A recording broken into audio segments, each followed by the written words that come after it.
ढासळली sir. Light नाही sir इकडं. अच्छा, लाईट. पाऊस चालू आहे, पाऊस लाईट चालू नाही. आहे. पाऊस चालू आहे. Yes sir. मग तर आपलं बघा, पंजाबराव डक साहेबांनी सकाळी सांगितलं होतं धाराशिव जिल्ह्यामध्ये विजांच्या गडगडाटासह पाऊस पडेल. बरोबर आहे का? चालू आहे सर तसाच. धाराशिव. हा, म्हणजे किती मानलं पाहिजे माणसाला. माणसाला मला असं वाटतं महाराष्ट्र भूषण वगैरे असा मोठा पुरस्कार देऊन त्यांना सत्कार केला पाहिजे. त्यांना त्यांचं आहे ना आदर सन्मान केला पाहिजे. बघा ना, हा माणूस किती शेतकऱ्यांना उपयोगी पडतो महाराष्ट्रात.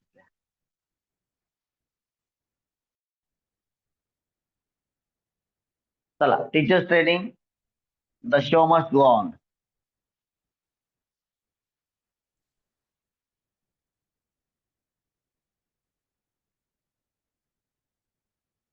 आपले मुद्दे हायलाइट करण्यासारखे आहेत. डे कोणता आहे आजचा? डे 19 आहे का सर? M I right?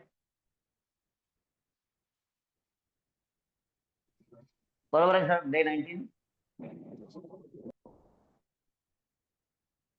बरोबर आहे का? बहुतेक. त्याच्यामधला टॉपचा विषय आहे डिसिप्लिन,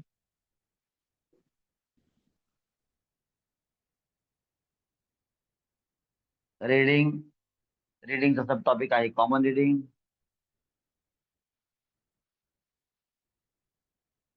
याच्यामधले टॉपिक काढले होते आपण कॉन्सेप्ट ऑफ कंट्री. त्यापुढचा एक शब्द घेतला होता देशप्रेम काय आहे. Teaching methodology.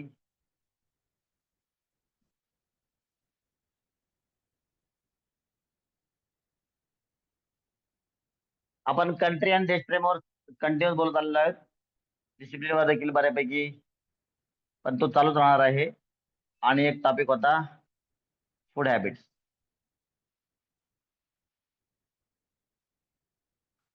सो आजचा आपला टॉपिक आपण तर डिक्लेअर केलं का तुम्ही? कोणाच्या नावा नाही आज आलेच नाही कोणी तर काय? Food habits. आता फूड हॅबिट्स वर बोलताना कोणते कोणते मुद्दे आवश्यक आहेत? तर टाइम,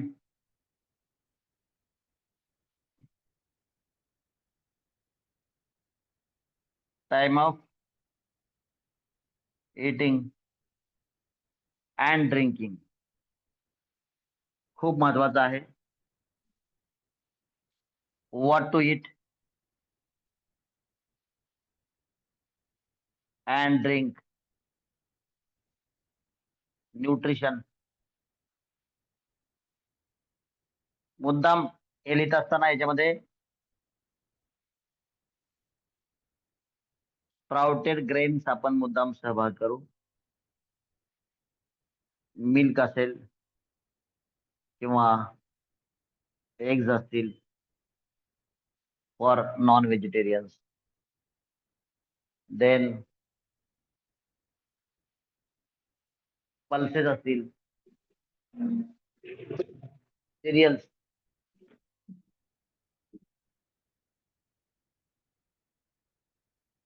आणखीन आणखीन काय हो सर, कशाबद्दल बोललं पाहिजे आपण? ग्रीन व्हेजिटेबल्स, सॅलॅड आणि यातलं सगळ्यात महत्वाचा टाइम. आणि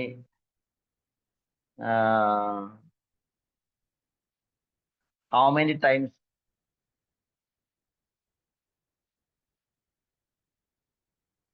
टू इट. आणि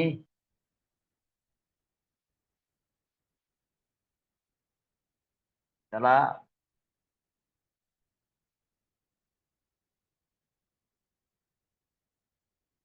बेनिफिट्स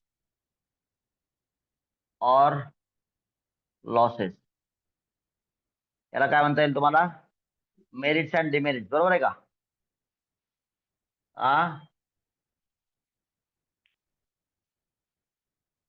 मेरिट्स, डिमेरिट्स.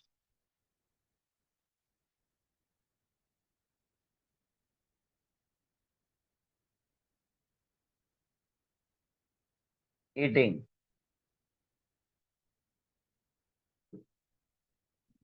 काही मुद्दे मी हायलाइट केले आहेत. या मुद्द्यांचा विचार करणं फूड हॅबिट्स मध्ये खूप गरजेचं आहे असं मला वाटतं. Am I right? बरोबर आहे का? सो या पॉइंटशी निगडीत आपापले विचार तुम्ही मांडू शकता. ज्या पद्धतीने काल परवा वोट ऑफ थँक्स च्या वेळेस, काय नाव त्या मॅडमचं? कुणी वोट ऑफ थँक्स कुणी दिलं होतं? शेवळून मिस. अरे शेवने मॅडम, दोन आहेत का शेवने मॅडम? हो. दोघीच नाव शेवने का? त्यामुळे मला कन्फ्युजन झालं. ओके. शेवने मॅडमनी ज्या पद्धतीनं पुढाकार घेऊन वोट ऑफ थँक्स केलं, त्याच पद्धतीनं या फूड हॅबिट्सवर कोणतरी थोडंफार बोलावं असं मला वाटतं. कुणीही बोलू शकतं. चला, we will listen to you all with great respect. आम्ही आपल्या सर्वांचं खूप मोठ्या सन्मानानं श्रवण करू.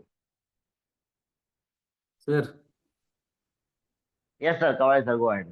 तुमचा मुद्दा आहे. Very good. फूड हॅबिट्स शरीरासाठी खूपच महत्वाचे आहेत. बरोबर. कारण आमचं जर मानसिक किंवा शारीरिक विकास जर घडवून आणायचा असेल आपल्याला, तर चांगलं अन्न खाणं गरजेचं आहे. बरोबर. नंतर आपण जर फूड हॅबिट्स पाळायचे असतील तर आपल्याला बॅलन्स्ड डाएट ठेवावं लागेल. ज्या बॅलन्स्ड डाएटमध्ये तुम्हाला फळ किंवा भाज्या किंवा कडधान्य जास्तीत जास्त खाणं गरजेचं आहे. बरोबर. फूड हॅबिट्स जर आणखीन चांगले ठेवायचे असेल किंवा चांगल्या पद्धतीने रिझल्ट मिळवायचा असेल आपल्याला, तर एक्सरसाइज करावं लागेल दररोज एक 15 ते 20 बरोबर. मिनिट आपल्याला थोडासा भेटेल तेवढा, काय असेल तेवढा. बरोबर. फूड हॅबिटमध्येच आणखीन एक महत्त्वाचा मुद्दा आला म्हणलं तर आपली झोप ही दररोज नियमित झाली पाहिजे 7 ते 8 तास. म्हणजे झोप झाली तरच बरोबर. बाकीची पूर्ण काम आहेत, बाकीची फुल एनर्जीनं माणूस उठल्यानंतर काम करायला सुरुवात करतो आणि असं कसं थकवा वाटत नाही किंवा काय वाटत काय म्हणजे थकल्यासारखं एकदम जाणवत नाही. करेक्ट. बरोबर. नंतर मग तर आणखीन काय बोलायचं झालं त्याच्यावरती, जर आपला मेंटल ट्रेस एक जागेवरती ठेवला पाहिजे आणि तो मेंटल ट्रेस आपल्याला योग्य ठेवण्यासाठी आपल्याला काहीतरी असं म्हणजे योगा वगैरे काहीतरी असं दररोज ते थोडंसं एक 15-20 मिनिटं किंवा ध्यान वगैरे असं काही केलं तरी त्याच्यामध्ये ते येईल किंवा मोडेल ते. हे बरोबर. तसंच आपल्या सायन्सच्या भाषेमधून सांगायचं गेलं मी तर सायन्समधूनच बोलणार आहे सगळं. भरपूर पाणी पिणं गरजेचं आहे आपल्याला. बरोबर. जेणेकरून आपल्या शरीरामध्ये 70% पाणीच आहे, त्याच्यामुळे पाणी कमी पडलं नाही पाहिजे. तसंच बरोबर. नियमित आपण स्वच्छ हात धुतले पाहिजे. जिथं कुठून बाहेर येत आलोय, समजा बाहेरून कुठून आलोय, तर लॉट ऑफ बॅक्टेरिया असतात आपल्याला हाताला चिटकलेले असतात. डिफरंट टाइप्स ऑफ डिसीजेस होऊ शकतात आपल्याला. त्याच्यामुळं हात तुम्ही सांगितल्या पद्धतीने व्यवस्थित धुवून काय जे असेल ते घरामध्ये येताना आल्यानंतर हात धुतले पाहिजे, जेणेकरून आपला जो संसर्ग आहे तो संसर्ग टाळता येण्याची त्यात शक्यता जम्स. जम्स वगैरे. Germs yes. आणि असे बरेच आहेत. तर त्याच्यामध्ये आणखीन एक महत्त्वाचं मला वाटतंय, तर हसलं पाहिजे आपण दिवसभर. कोण ना कोण मित्र चांगले आपले असले तर त्यांच्यासोबत हसणं गरजेचं आहे. कारण हसण्यानं आपला तणाव कमी होतो. तणाव कमी झाला म्हणजेच आपलं टेन्शन कमी होतं. टेन्शन कमी झाल्यानंतर आपण एक ईझी लाईफ जगू शकतोय. बरोबर. करेक्ट बोलले सर. असं एवढं एवढे मुद्दे आपल्याला फूड हॅबिट्स या निमित्तानं बोलता येतील. बरोबर. म्हणजे सरांनी फूड हॅबिट्स मध्ये किंवा आपल्या अन्न ग्रहण करण्याच्या ज्या काही सवयी आहेत त्याला ते निमित्त पकडून मग त्यांनी सांगितलं किंवा झोप देखील घेतली पाहिजे, एक्सरसाइज केला पाहिजे, पाणी पिलं पाहिजे, स्वच्छता ठेवली पाहिजे, है ना. या सगळ्या अन्न सेवन करण्याच्या पद्धतीशी रिलेटेड असणारे टॉपिक्स आहेत, ज्यांना सरांनी खूप उत्तम पद्धतीनं टच केलेलं आहे. त्याचप्रमाणे त्यांनी मानसिक व शारीरिक विकासासाठी फूड किती महत्वाचं आहे, आपल्या खानपानाच्या सवयी किती महत्वाच्या आहेत, याच्यावरही सुंदर पद्धतीनं आपले मत व्यक्त केलेलं आहे. बरोबर. याच्यामध्ये आणखी कोणाला काय ऍड करावं असं वाटतंय का? बघा, व्हेरी गुड, खूप चांगलं बोलले. आता हा फूड हॅबिट जो आपण टॉपिक ओपन केलेला आहे, असं वाटतंय की प्रत्येक मुद्द्याचं विश्लेषण होणं खूप आवश्यक आहे. बरोबर. नसता मग ते काल गायकवाड सरांनी सांगितल्याप्रमाणे 15 मिनिटामध्ये मी धडाधड धडाधड काय धडा शिकून गेलो.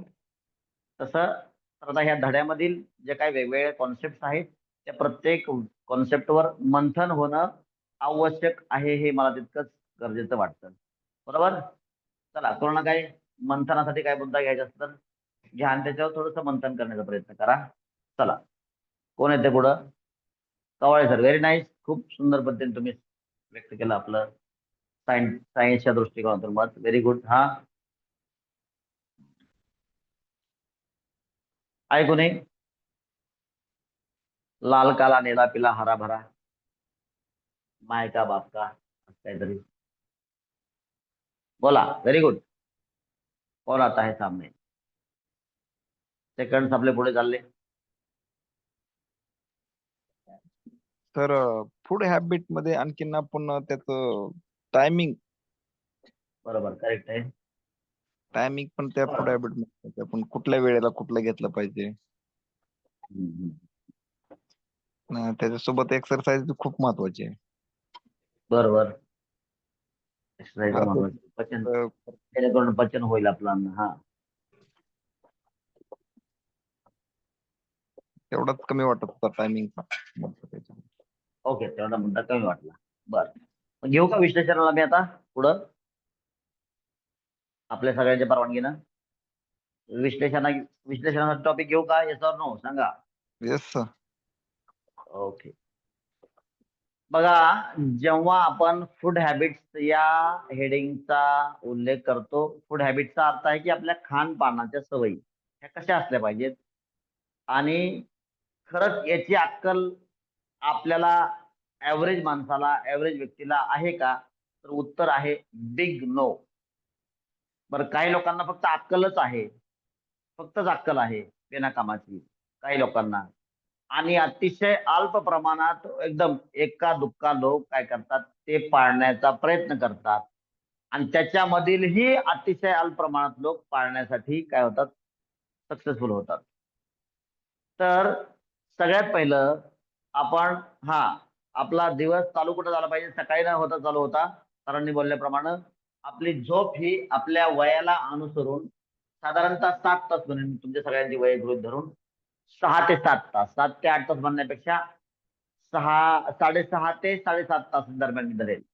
6.5 तास ते 7.5 तास आपली झोप होणं अतिशय आवश्यक आहे, आणि तेही साऊंड स्लीप असणं आवश्यक आहे.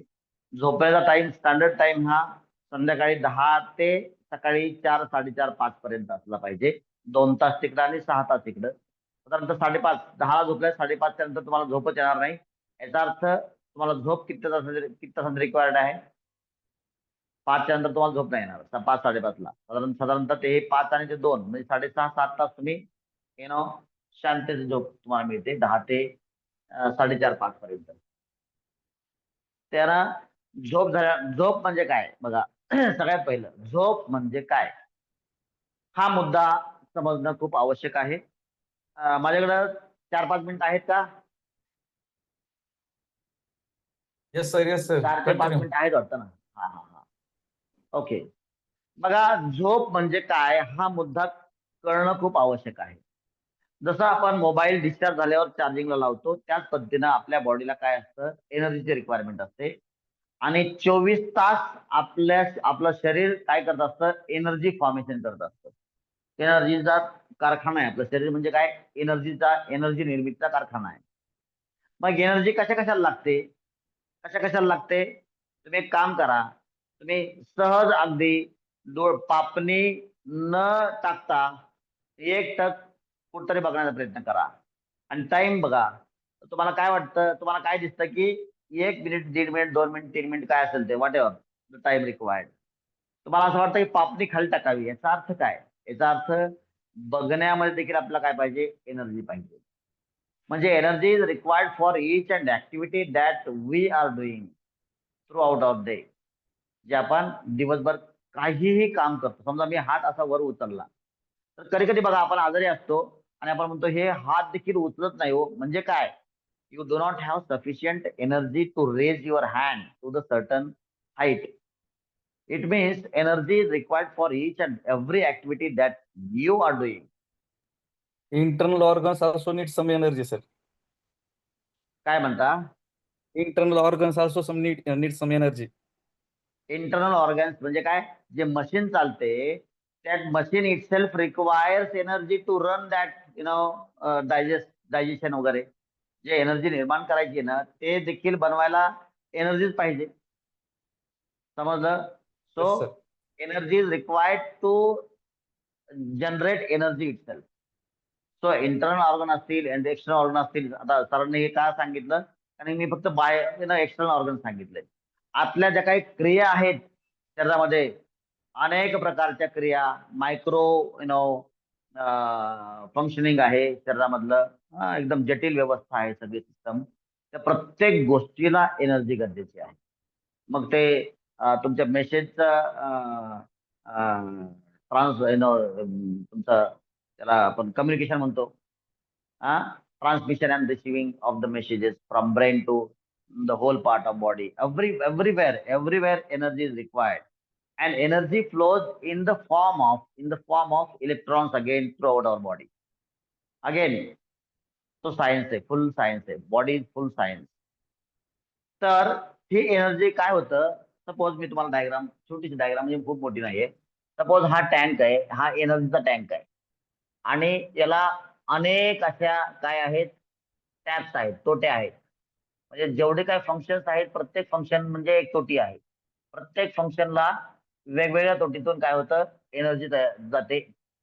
आणि एक वेळ अशी येते हा टँक पूर्णपणे खाली होतो आणि मग बघा आपला जांभळी येणं किंवा मग अचानक मीटिंग मध्ये बसल्या बसल्या झोप लागणं. याचा अर्थ काय असतं?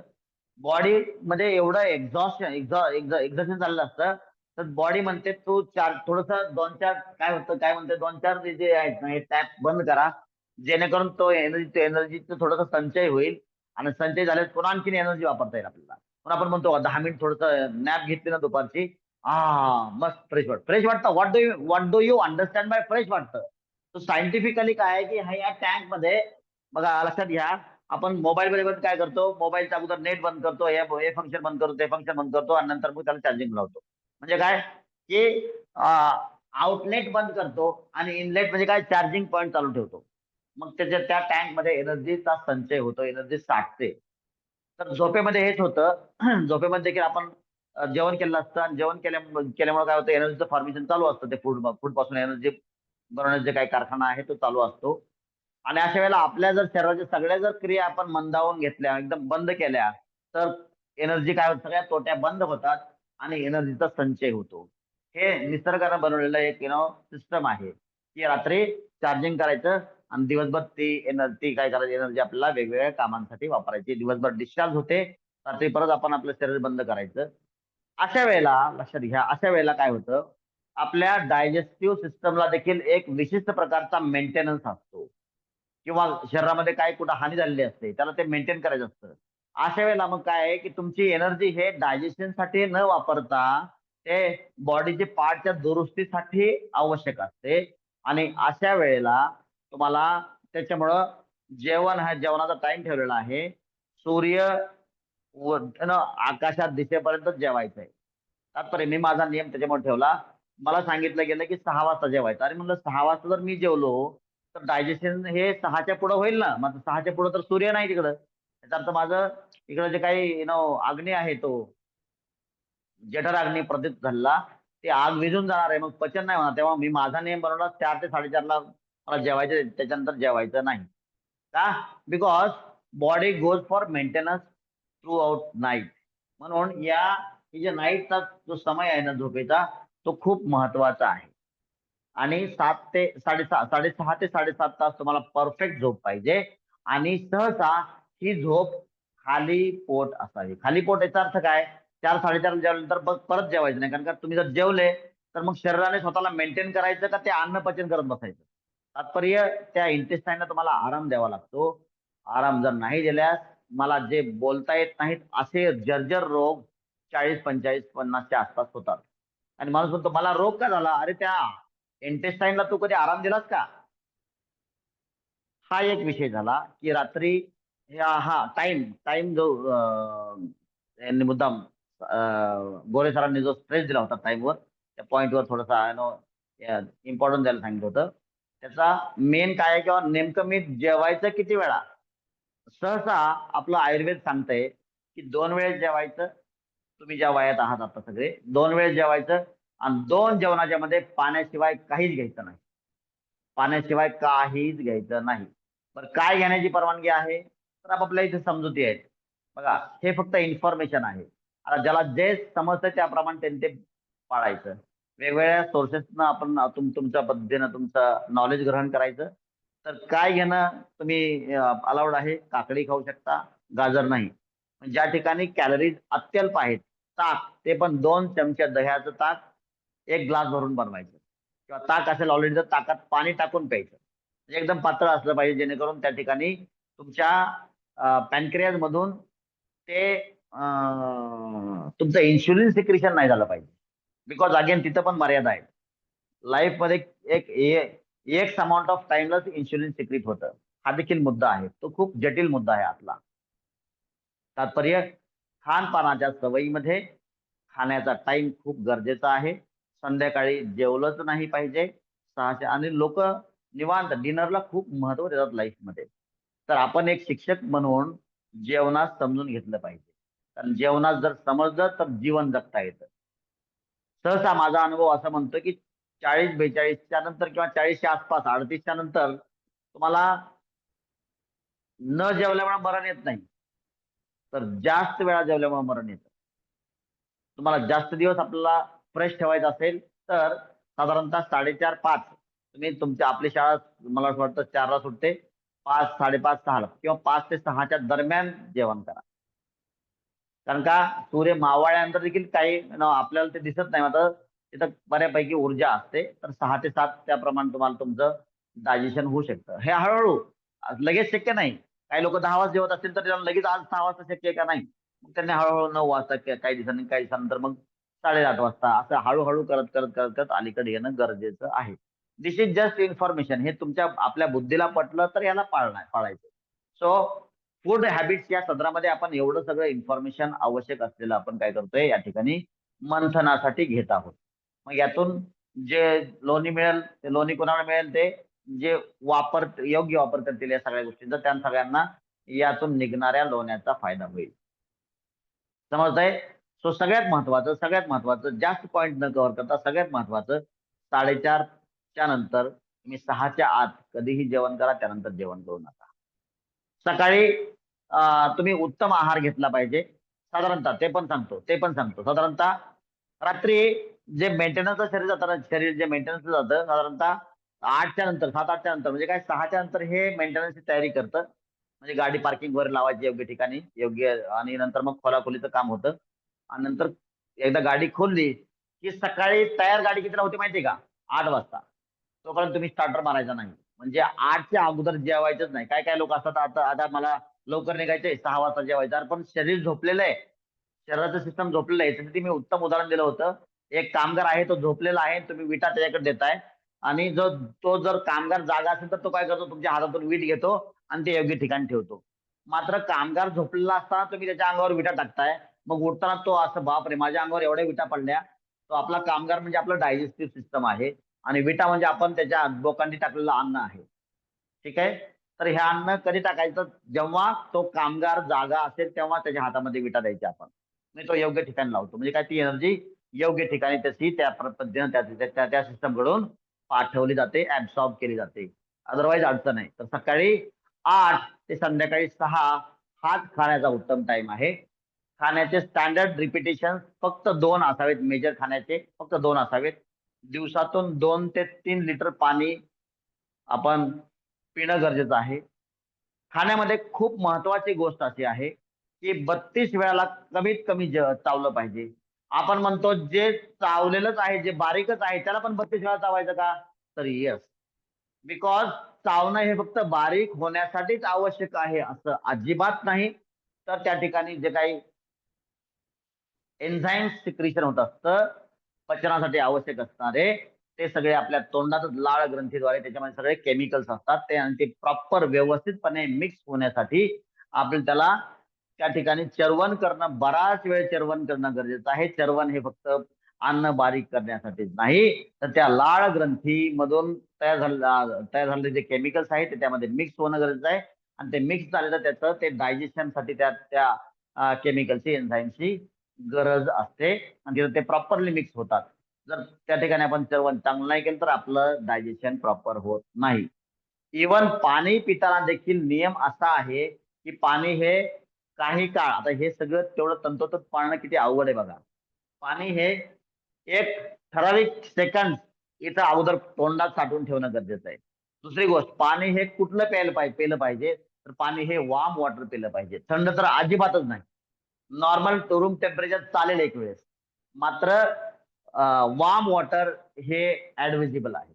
जपानचे जवळजवळ majority of the population uses warm water to drink throughout the day. त्याच्यामुळे तिथला 90 वर्षा माणूस देखील इथल्या 40 वर्षा माणसाच्या प्रकारे तेवढ्या एनर्जीनं, तेवढ्या स्टॅमिनानं काम करताना आम्ही पाहिलेलं आहे. आम्ही स्वतः पाहिलेलं आहे. जपानचा 90 इयर्सचा माणूस हा पूर्ण चांगल्या स्टॅमिना जसं काय आहे त्याच्याकडं, अशा पद्धतीनं काम करताना दिसलंय. तर याचं कारण हेच आहे की फूड हॅबिट्सला खूप जास्त मोठ्या प्रमाणात त्या ठिकाणी मत दिलेलं आहे. बरं, जेवत असताना आपला आहार जो आहे तो बॅलन्स डाएट असलं पाहिजे. मग कच्च्या पालेभाज्या असणं गरजेचं आहे, भाकरी भाजी काय असेल ते. आणि सहसा महाराष्ट्रीयन लोकांनी भाकरी खाणं गरजेचं आहे. संध्याकाळच्या वेळेला चपाती अजिबात नाही घेतली पाहिजे. सकाळी दुपारी चपाती चालेल, पण चपाती हे जड अन्न आहे. तर महाराष्ट्रामध्ये काय घेणं आवश्यक आहे, कारण का भौगोलिक परिस्थिती कशी असते, त्या ठिकाणी असणाऱ्या जे काही आवश्यक गोष्टी आहेत त्या ठिकाणी तिथं उगवतात, आणि त्याच गोष्टी आपण ग्रहण केल्या पाहिजे, सेवन केलं पाहिजे. तर ह्या सगळ्या साध्या गोष्टी आहेत. हा एवढा मोठा व्यापक पसारा आहे फूड हॅबिट, हा एवढ्या लवकर संपणं शक्य नाही. अर्थात आपल्याला याला देखील कंटिन्यू करणं आवश्यक आहे. All right. तर आपण आज सहसा 2 वेळ जेवलं पाहिजे. रिपिटेशन हे मॅक्झिमम 2 वेळेस असलं पाहिजे. मध्यंतरी आपण खूपच भूक लागली तर सॅलड वगैरे, त्यामध्ये पण फक्त काकडी, टोमॅटो, गाजर वगैरे नाही, कारण का पॅन्क्रियाज मधून मिनिमम टाइमला म्हणजे 2च वेळेला सहसा सिक्रीट व्हावं असं प्रयत्न करा. बरं, सगळेच दिवस तुम्हाला कडक पाळता येत नाही. काही दिवस तुमची चूक पण होऊ शकते, परंतु पाळण्याचा प्रयत्न तर करा. आता काही दिवस असं होतं की आपण पाळण्याचा प्रयत्न म्हणजे फक्त प्रयत्न करण्याचा विचार करतो, पण ते देखील आवश्यक आहे. काही दिवस विचारच करतो आपण, करा मात्र कुठंतरी चालू करा, कारण विचार करणं देखील आवश्यक आहे. मग आपण हळूच 1 दिवस चालू करतो, मग या आठवड्यातून 2 दिवस, आठवड्यातून 3 दिवस, आणि आठवड्यातून मॅक्झिमम डेज आपल्या फूड हॅबिट्स आपण खानपानाच्या सवयी ह्या योग्य पद्धतीनं अवलंबणं आवश्यक आहे. बरं, आपण का अवलंबणं आवश्यक आहे, कारण शिक्षक ही समाजाची गरज आहे. शिक्षक नसेल तर समाज सैराट होतो. शिक्षक सावध असेल तर समाज सावध राहण्याची शक्यता बाळगता येते. सावध राहतोच असं अजिबात नाही. जर शिक्षकच स्वतः सैराट असेल तर समाजाकडून अपेक्षा काय करायची. तात्पर्य या सगळ्या गोष्टीचं मंथन होणं गरजेचं आहे. म्हणून फूड हॅबिटचा आपला उद्या म्हणजे काय, परवा देखील चालू राहणारा टॉपिक आहे. आता मात्र याच्यावर एक मुद्द्यावर विश्लेषण करावं आपण असं मला वाटतं. आणि ज्या पद्धतीनं आज मी हा मुद्दा पिकअप केला, तसंच मी तुमच्या बोलल्यानंतर मी माझा मुद्दा आवश्यक असेल तर त्या ठिकाणी पिकअप करेल. डोंट वरी, प्रत्येकानं बोललं पाहिजे. आज जसं कवाळे सरांनी, गोरे सर बोलले, आपलं खूप खूप धन्यवाद. आपण पुढे आलात आणि आपण बोलण्याचा चांगला प्रयत्न केला आणि आपण त्याच्यामध्ये यश मिळवलं. Very nice. असंच इतरांनी देखील हळूहळू बोलावं, जेणेकरून तुमचा दिवसेंदिवस बोलण्याची पद्धत बदलेल, बोलण्याचा स्पीड बदलेल, विश्लेषण क्षमता तुमची विकसित होईल, हळूहळू होईल सगळं. ठीक आहे. तर या गोष्टी आपल्याला लक्षात घेऊन फूड हॅबिट्सवर आपलं मंथन चालू ठेवायचंय. उद्या आपल्या या शाळेला सुट्टी असेल, कार्यशाळेला, आणि परवा पुन्हा भेटू आपण फूड हॅबिट्सवर. I want Gaikwad sir to declare 2 more names for the next day. एक लेडा, एक लेडी. ठीक आहे Gaikwad sir? Okay okay sir. All right. आपण सर्वांनी खूप लक्ष देऊन ऐकलं, जसं काय मी खूप विद्वान आहे असं समजून. मात्र विद्वान लोकच चांगल्या गोष्टी ऐकू शकतात याची मला पूर्णपणे जाणीव आहे. तर या पद्धतीनं या ज्या गोष्टी आपण देशाच्या विकासासाठी कारणीभूत असणाऱ्या गोष्टी ऐकून घेतल्यात आणि आपलं राष्ट्रप्रेम पुन्हा एकदा दाखवून दिलं, त्याबद्दल आपले सगळ्यांचे सादर धन्यवाद. आदरासहित धन्यवाद. फाईन. विथ दिस आपल्या सर्वांच्या परवानगीनं shall we have pause? Okay sir. Yes sir, we will All right. Pause. Okay, will have pause. Thank you so much. आणि आपल्या सर्वांना सादर प्रणाम.